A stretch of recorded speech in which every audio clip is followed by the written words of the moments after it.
The museum people were as good as their word. Thomas went at once into the workshop where his buffer beam was soon straightened and a new buffer bolted on. In the workshop was a green engine like Flying Scotsman, but smaller. He was called Green Arrow. My brothers and I were built to run fast goods trains, he said, but we did it so well that they let us pull expresses too in the end. Now I'm the only one of my sort left.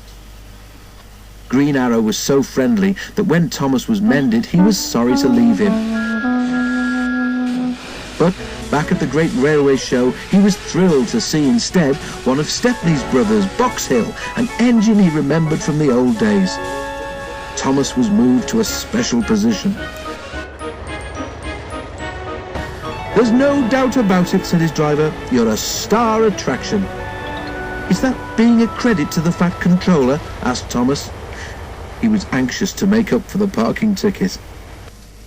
One morning, Thomas's driver arrived in great excitement. We're to give rides on the demonstration line, he said.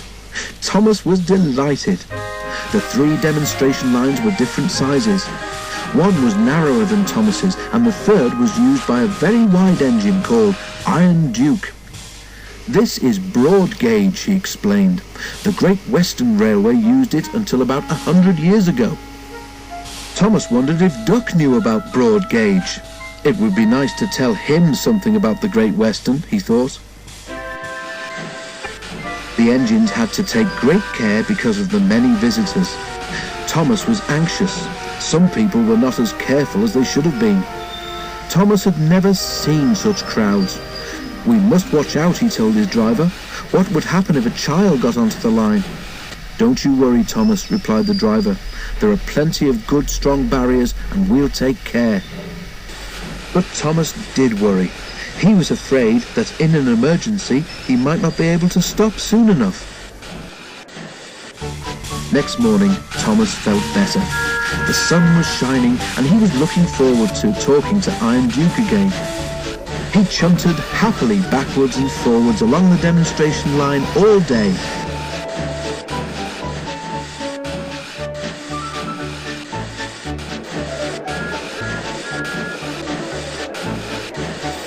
Then, nearly at closing time, it happened. Thomas saw something fly through the air and land on the rails in front of him. His driver saw it too. He put the brakes hard on. Beep, beep, beep, beep, whistled Thomas in alarm. I must stop, I must.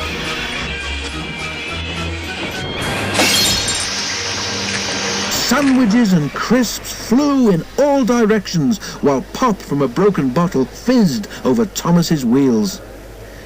In the crowd, a child, frightened by the steam, cried loudly, I want to go home, Mummy, now! Screamed the child.